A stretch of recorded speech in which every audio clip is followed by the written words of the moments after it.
Assalamu alaikum viewers and welcome back to my channel Study Law with Bushra.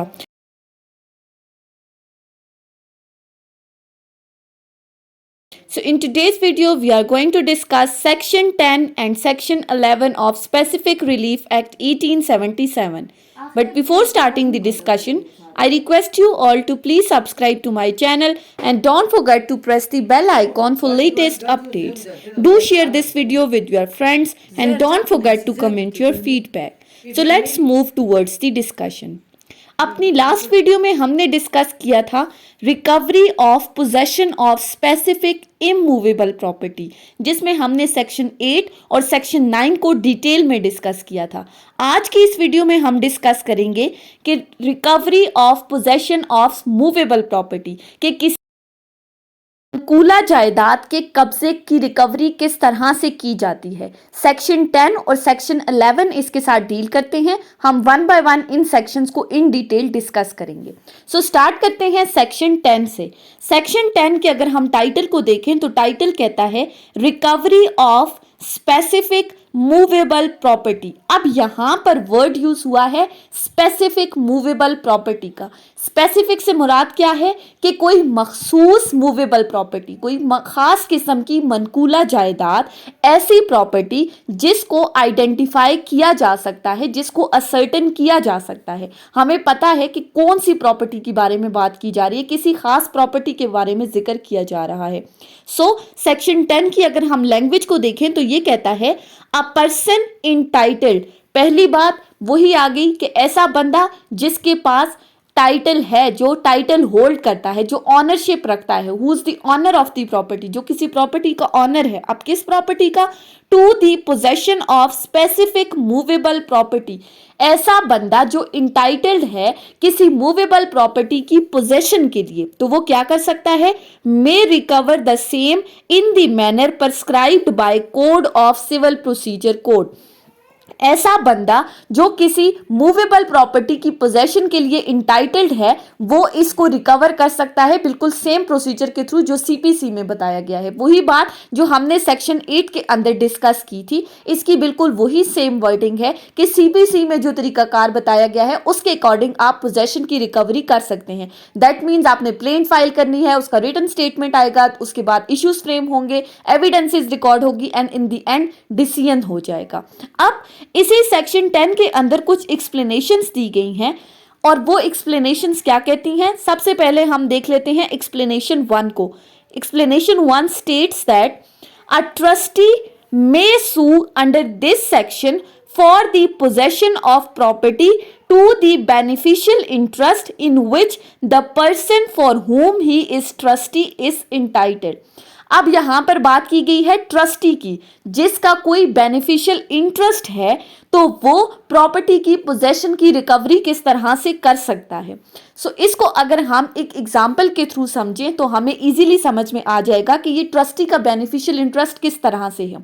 So for example एक बंदा है और उसके पास, let's say कि मैं हूं या ए है, कोई भी बंदा है, उसके पास किसी गाड़ी की ऑनरशिप है, वो किसी गाड़ी का मालिक है, चाहे वो वैगन है, बस है, कोई भी कार वगैरह है, वो उसका मालिक है। और एक दूसरा बंदा है बी। अब ये पहला बंदा ए अपनी गाड़ी बी को दे देता है for the specific time period कि तुम इस गाड़ी को चलाओ। अब यहां पर उनके दरमियान एग्रीमेंट हो गया, लेट्स से कि for the time period of 1 year. अब इनके दरमियान एग्रीमेंट हो गया, बी क्या है? ट्रस्टी है, और उसका बेनिफिशियल इंटरेस्ट आ गया इस गाड़ी के अंदर चलाने का। अब ये जो दूसरा बंदा है बी, ये इन रिटर्न क्या करता है? ए के साथ एग्रीमेंट करने के साथ साथ किसी तीसरी जगह पर एक कंपनी के साथ खुद को रजिस्टर करवा लेता है और उस कंपनी के साथ 1 साल का कॉन्ट्रैक्ट कर लेता है कि इस कंपनी के अंदर जितने भी लेबर्स काम कर रहे हैं, मैं उनको pick and drop service provide करूंगा। अब यहां पर क्या हो गया? 2 एग्रीमेंट्स हो गए, एक तो उस बंदे के पास जिसकी गाड़ी थी और दूसरा किसी कंपनी के साथ। अब यहां पर ए अगर उसको टाइम पीरियड कंप्लीट होने से पहले, लेट्स से कि वो 6 मंथ्स के बाद उसको डिस्पोजेस करना चाह रहा है, उसको कहता है कि मैं तुम्हारे साथ मजीद कॉन्ट्रैक्ट नहीं करना चाहता, तो ऐसी सूरत में कॉन्ट्रैक्ट खत्म होने से पहले बी के पास ये पावर है कि वो कोर्ट के अंदर जाकर सूट फाइल कर सकता है इस ए के खिलाफ कि अभी तो कॉन्ट्रैक्ट खत्म नहीं हुआ, लिहाजा मुझे मेरी पोजेशन वापस की जाए। उसके बाद आ जाते हैं एक्सप्लेनेशन 2 के ऊपर। एक्सप्लेनेशन 2 बात करती है अ स्पेशल और temporary right to the present possession of property is sufficient to support a suit under this section. अब इस एक्सप्लेनेशन में क्या बात की गई है? स्पेशल और टेम्पररी राइट की बात की गई है कि आरजी अगर किसी बंदे का किसी प्रॉपर्टी के ऊपर कोई राइट बनता है तो वो भी सफिशिएंट है सूट फाइल करने के लिए, यानी कि उस आरजी राइट के जरिए भी कब्जा वापस लिया जा सकता है, उसकी रिकवरी की जा सकती है। अब कैसे? फॉर एग्जाम्पल एक बंदा है ए, लेट से ए है, उसके पास उसकी अपनी मलकियत की कुछ किताबें हैं, वो कुछ किताबों की ऑनरशिप रखता है। अब वो अपनी ये किताबें कुछ अरसे के लिए बी के पास रखवाता है और उसे कहता है कि तुम इसे अपनी प्रॉपर सेफ कस्टडी में रखो।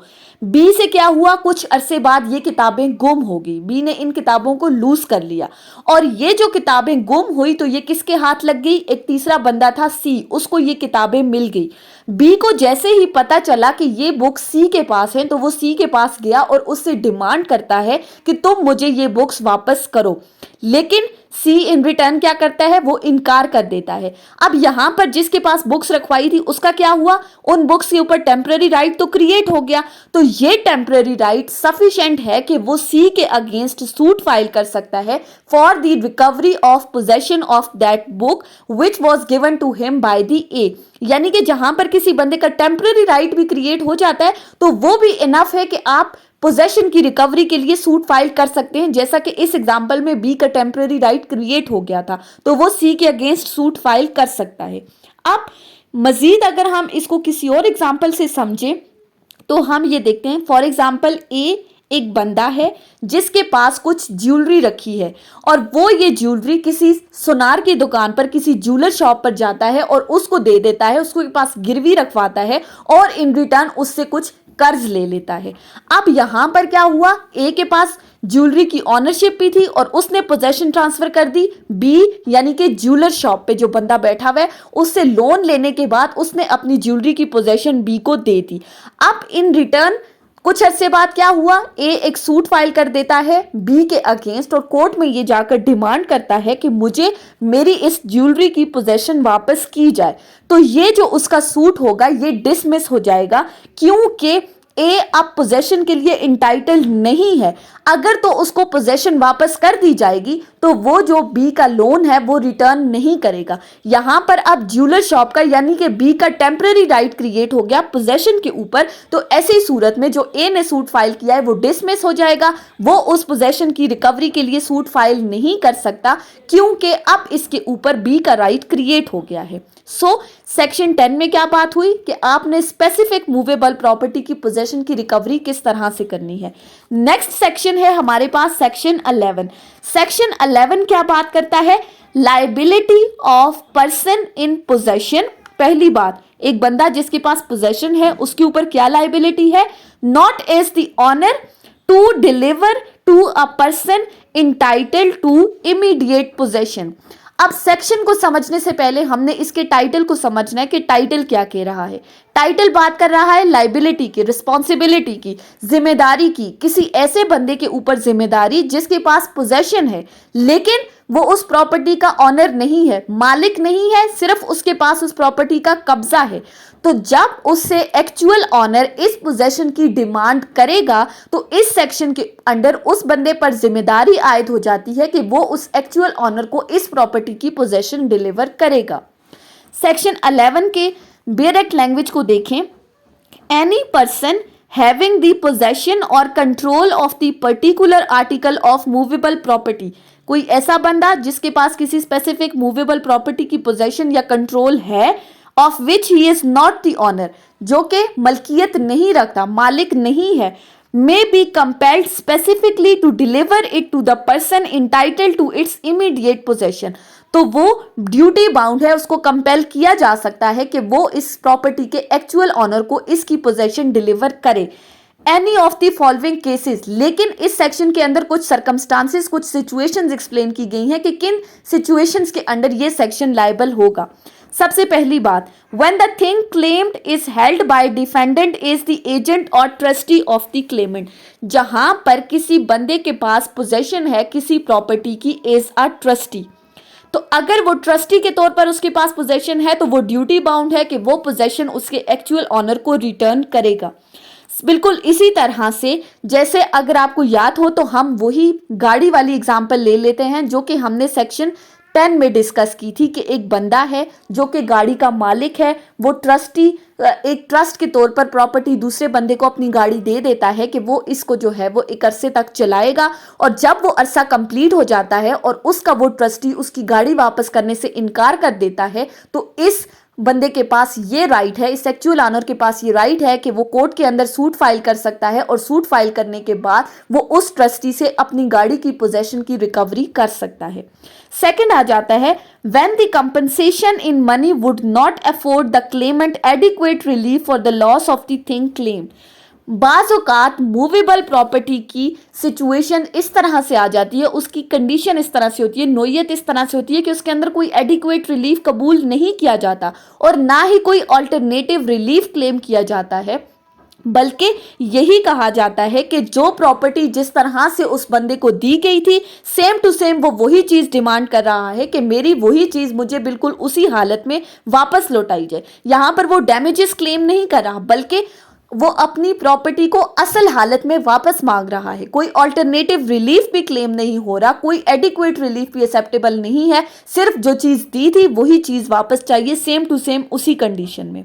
अब इसको एग्जाम्पल के थ्रू समझते हैं। फॉर एग्जाम्पल, एक बंदा है जिसके पास पोजेशन है एक आइडल की बिलोंगिंग टू हिज फैमिली, जिसके पास उसकी अपनी एक फैमिली मूर्ति है। वो क्या करता है, इसको कुछ अरसे के लिए बी एक दूसरा बंदा है उसके पास रखवा के जाता है।